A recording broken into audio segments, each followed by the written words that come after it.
So, I just spent the last 8 hours looking at a screen. Maybe everybody else is doing the same thing.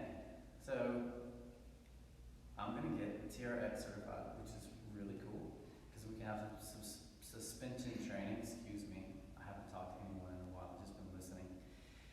But we're going to go over some fundamental movements, because every exercise is built off of these fundamental movements that humans can do, all of us can do. We can optimize them and then make them a little bit better. So basically it looks like this. We're going to do what I'm going to call a standing or kneeling plank, and then we can move into a plank later. We're going to do a hinge, we're going to do a squat, we're going to do a lunge, and we're going to go through pushing and pulling. Pulling is going to be difficult because we can't suspend, but you get the idea. It's a backwards push, or the opposite of a push. And then we can rotate, or we can locomote, which is walking. But I've done that a lot already in some of my previous videos, so we're going to go over the main ones today. Let's start with the standing plank. So, let's come feet together. I don't know if you can see my feet that well. Maybe we'll give a little contrast between my feet and the ground. And you can check this out. So, your feet will come together. I have a little gap in the mat. Maybe you can see that, maybe you can't. So, feet are together as close as they can get and still stay on balance. Now, this would be a narrow position if we were in a plank. It would make it harder. So it also makes it harder to stand because we made our base of support a little bit smaller. So let's make that bigger by taking our toes, lifting our toes off the ground, and shifting them out about 45 degrees or just as far as you can spin them out. Now, we're going to take our heels and lift them up and then get everything even till I feel just a little bit pigeon-toed. So this should be hip width apart. So this is our plank position. So from here, all I want to do is make sure I can feel the outside edges of my feet, so where my toes are on the outside, pressed into the ground pretty good. I want to also feel my heel, so down under here, the heel bone and the outside edge. And then I want to feel just the big toe ball of my foot. Those 3 points need to be making good contact with the ground. And then from there, I want to feel like I'm turning my foot out or ripping newspaper apart between my feet. So I'm pressing outwards. I'm giving outward pressure through here. It's going to make the outside of your hips, you're going to feel that engagement happen here. I want to pull my ribs down, and I'm going to get some engagement here. Basically, we're stabilizing the pelvis and the spine on top of our feet. And the upper body, what I want to do is stabilize the shoulder girdle. So I'm going to reach out and drop my shoulders back and down. And from here, we can put our fingers together if that helps you use that more engagement in the core. So that's my standing plank position. I could also, from the side, we'll do it again. So feet together, toes go out, heels go out. It's going to feel like I'm a little pigeon toe, to have a little bit of internal rotation at the hips. We're going to drop my butt just a little bit. Pelvis is going to tuck under slightly. I'm going to pull my feet apart like I'm ripping that newspaper in half. I'm going to pull my ribs down and then press out. So now I'm in this nice, supported, braced, neutral position. This is my standing position. If I was standing, I wouldn't necessarily put this much tension in here. But this is our standing plank. If I want to relax, I can relax here, I can move, and I want to feel those 3 points of contact on my feet. And I can just move around and be nice and stable on top of my feet here. So this is our standing position. From here, this is where we're stable, and now we can begin to move. So first we have to learn how to get stable before we can move. So feet are on the ground, nice and tight. Press through here, engage here, here and here. Ribs down, arms out. Got that? Awesome. Let's do that. We'll do that kneeling later. Alright, so we're going to move from that into what we call the hinged position. So let's go ahead and get your feet back, set in that good standing position. Make sure you feel those points of contact on the ground. And now, a hinge is maximum hip flexion with minimal knee flexion. So I'm going to move my butt away from me, fold on top of my thighs. So my hips are moving backwards, and I'm closing this angle between my torso and my thighs by moving my butt away. And so that's the hinge. We're going to stay in a nice neutral spine, so this is still all braced, and I'm pushing that away from me. So from the side, The hinge looks like this. My hands are going to be here. I'm going to push my hips back. They move away, and I fall down. Knees don't bend too much, just minimal knee bend here. Maximal, which means as much hip flexion as you can get. Closing that ankle down. All right? We're going to do that a few times. You get the hang of it. Feet are still rooted or pressed into the ground, trying to rip the ground apart laterally, so to the side. Hinge down, and then back up. From here we can brace the core just by taking our fingers and fists and pushing them. Pull my shoulder blades back and down, pushing my arms out, pull my ribs down. I'm going to reach out as I hinge down, and then come back up. And stay nice and tight. And we're doing a hinge. And if we were going to pick something up, this is how you would do the whole picking up thing, right? When they say save your back, be nice and tight, use your legs, this is what they mean. Pick up using my legs, predominantly my glutes. Down, and use those legs to get back up. So hips go away, and hips come back in. Sometimes people like to think of it as like closing a car door with your butt. So you close that door, you grab your laundry basket, and you pick it up. Alright, could be a deadlift, you know, same thing, right? Alright, so that's the hinge. So movement 2. Movement 1, standing plank. Movement 2, hinge. Alright, got that. So 3. We're going to move on to what is a squat. So a squat, we're going to get in that same stance. Maybe we need to be a little wider here. Maybe we need to push our toes out on just a little bit of an angle, so maybe 45 degrees at the most. But for the most part, we're going to go straight. Still spreading that newspaper apart, trying to rip it right down the middle. Now, a squat is maximum hip flexion with maximum knee flexion all at the same time. There we go. So we just drop down into the squat. Make sure your toes still stay on the ground. If you're having trouble right there, go ahead and spread your feet out a little bit more. Push out toward the edges of your mat. And so we're going to hip flex into that hinge, and then we're going to let those knee bend into that squat. We're going to try to stay nice and tall here. From here, you can just wiggle around, find your bottom. It should feel rather, it's just a comfortable place to get into. Not too difficult. If it is, just you can stomp your feet here, you can wiggle around, you can try to figure out what position your feet need to be in for you to sit comfortably in this position. That's the bottom of a squat. I'm going to come right back up. If that's a little too difficult for you, we're just going to come down part ways into that squat. So maximum flexion in the knees just means whatever you can tolerate right now. With our goal being able to maybe sit deeper into that squat or increase this knee flexion as time progresses on and as you get better at it. So, hip flexion, knee flexion, sit down into that squat. Now, when you're in the bottom of your squat, what you want to look for is the spine and the shins are essentially in the same angle. So just draw a parallel line through my spine and my shin angle when I'm upright and I'm tall. There we go. So we hinge, and then we flex, and that's our squat. If we're going to load the squat, we're going to do it from a little bit higher than a 90-degree angle here. So I'm only going to come down about this far to load. So squat is a combination hinge and knee flexion, and then come up. So I'm just going to hit some squats. If you're at home and you're doing a lot of squats in your workout, this is good squat depth. Hips a little bit higher than knees. Back is upright, matching my shin angle. Arms go out for a counterbalance.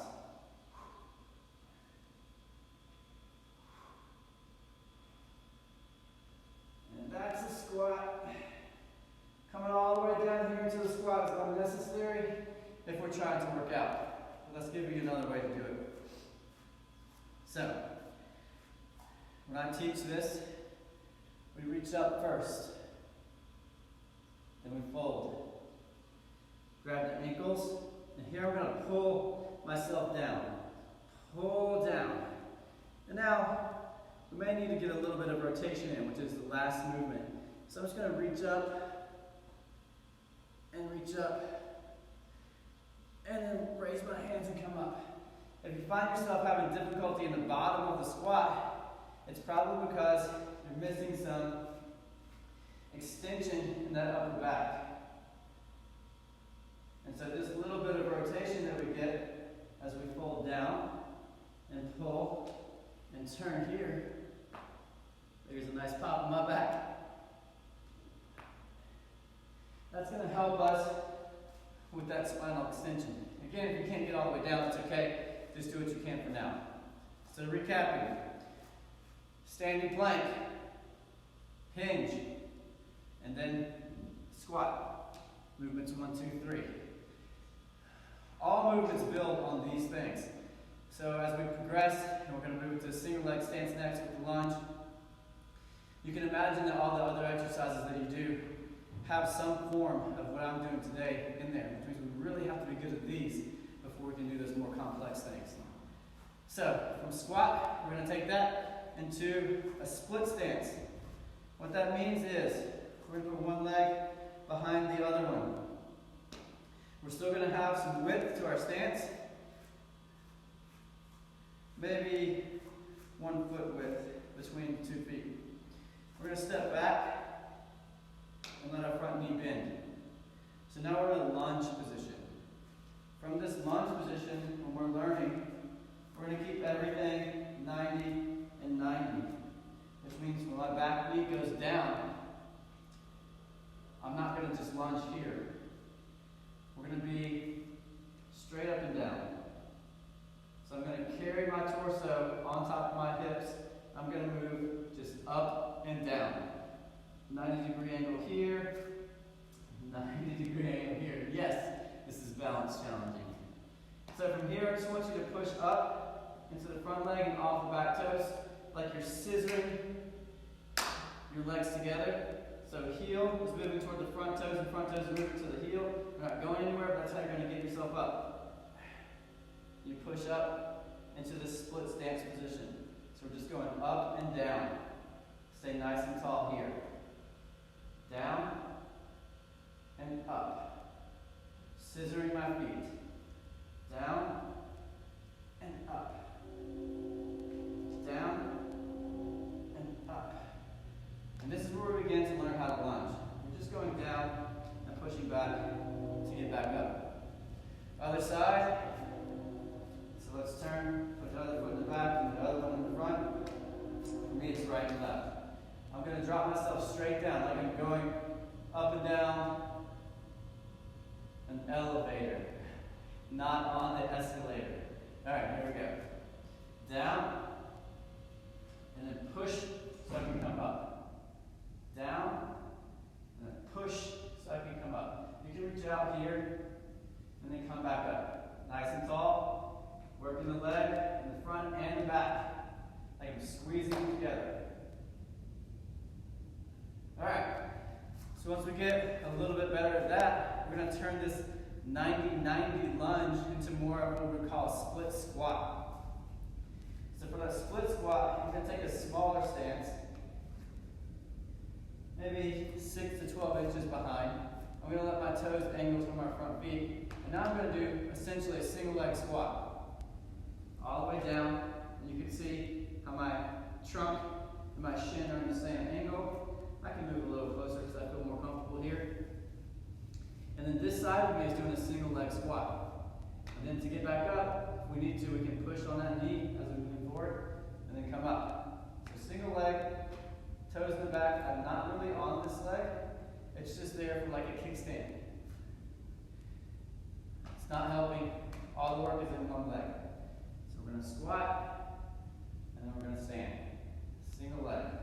Again, arms can go out as we're practicing, and we're going to push it back up. Let's do the single leg on the other side.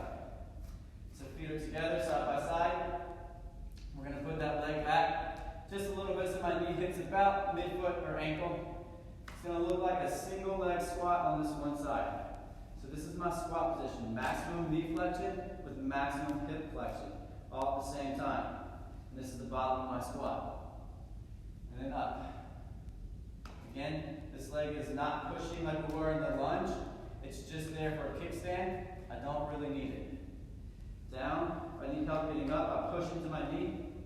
I'm going to help myself up. If I need no help, I'm down, and then I'm back up. Down, and then back up. So all the while, we've been decreasing our platform. So our stability from here. We started out wide, we hinged, we did a squat, we got in line and we did a lunge, and then we did a single leg squat with a kickstand. So we're making everything a little bit smaller, which makes it harder to balance. Easier to balance is wider, smaller is harder to balance, even if you're on 2 feet. So that's going to take us all the way to the ground. So I'm going to single leg squat myself down. Feel free to follow along at home. Come all the way down. I'm going to move now to my flex foot kneeling position. From here, we can learn how to plank, but from our knees. So we're going to do a kneeling plank now. So we're going to stabilize our spinal column. We're going to think of this as a column sitting on top of a bowl. So I'm going to come up onto my knees. I'm going to let my toes move together. I'm going to get wide. So if I'm up on my knees, I'm going to take them a little bit wider than my hips, just like in my squat stance. I'm going to let my toes move toward each other. I'm going to squeeze my butt. I'm going to pull my ribs down. And I'm going to reach and plank here. So now I'm tight all through the core. So this is our kneeling position into that plank. Here we can also open up the chest by taking our position, letting our toes slide together, grabbing our fingers, and pressing down towards our heels. When I did that, my ribs lifted up. I want to tuck that back down. So, as I push down, you may have a tendency to lean back. Let's keep that nice and tight. So chest, rib cage over the pelvis. Keep everything tight. And this is just like our planked position that we're going to be in the push-up, or top of the plank in just a minute. So, nice and tight. So when we plank, which is the top of a push, when we push, what we want to think about is where our elbows are in space and what our shoulders are doing. Because we also get rotation in that shoulder when we push, which means that elbows are going to flare and then come back in. So they're going to come out slightly and come back in. That won't happen unless we get adequate rotation in the shoulder. So I want you to feel like when you're on the ground, you're ripping that ground apart or opening a jar. And then once you get it as far as you can, then we're good to go. So that means I put my hands down. I'm going to go ahead and open my jar. Get my shoulders tight. I'm going to step out. And that's at the beginning of the top of my plank. So, hands down, screw them out, step up, and be nice and tight into this plank position. What that means is no sagging. No sagging in the hips. I also don't want to be in this hinged down dog position. Remember, hinge is hip flexion. We're going to stay nice and tight. Squeeze your quads, so your thighs, squeeze your butt. Squeeze your abs and turn your shoulders out. This is the top of a plank. This is where we're going to start pushing from, which is another fundamental movement.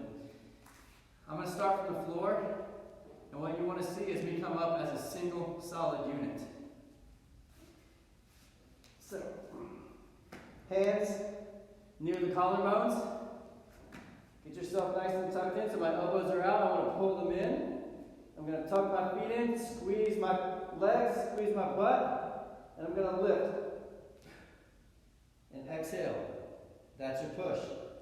Come back down. You can come all the way down. Pull my elbows in, push my toes, squeeze my legs, lift my knees, and I'm going to press into the ground, pushing the floor away from me. And I'm going to pull myself back to the ground. So the pull is just the opposite of a push.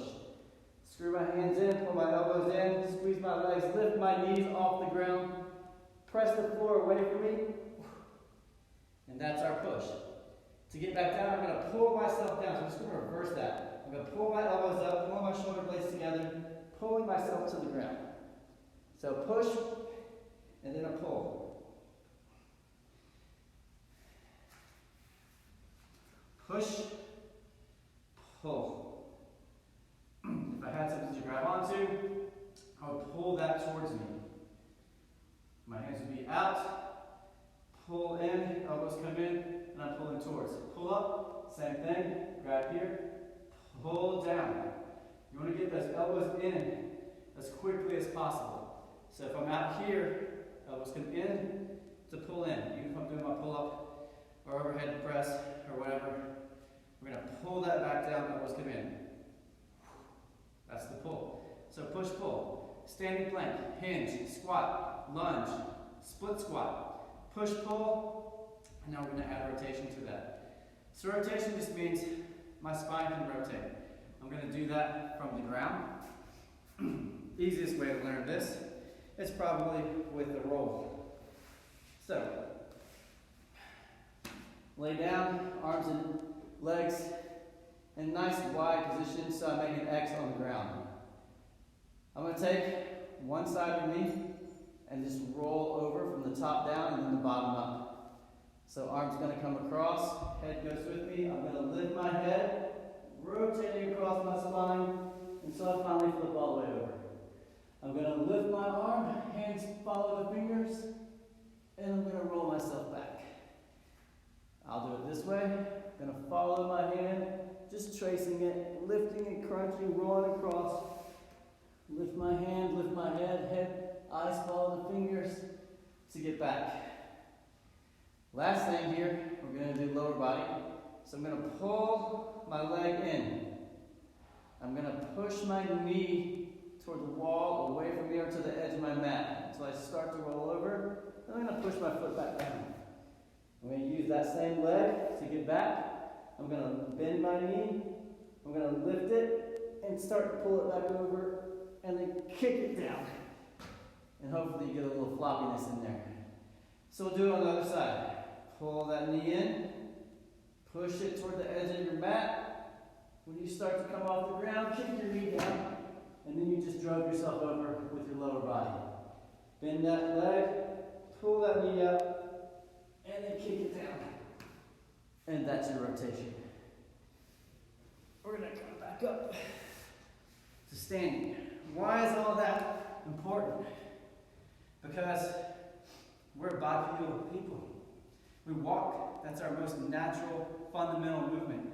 Walking is a combination of all of the things that I just did. So, by doing these fundamental movements, it's going to make you a better mover in general, increase athletic ability, help you walk better, decrease load on the spine, which is going to relieve back pain, shoulder pain, neck pain. By getting those knees and ankles and hips moving, it can reduce knee pain, ankle pain. It can help you out with walking and everything else. So, runners is good too. Walking is a combination of hip flexion, knee flexion, and rotation all at the same time. And we just push off and we walk with some swagger. Cool. I had fun teaching this. Hope you had fun following along. If you have any questions, please leave them in the comments. And check out Athletes Movement Practice YouTube channel. This will be on there too. Have a great day.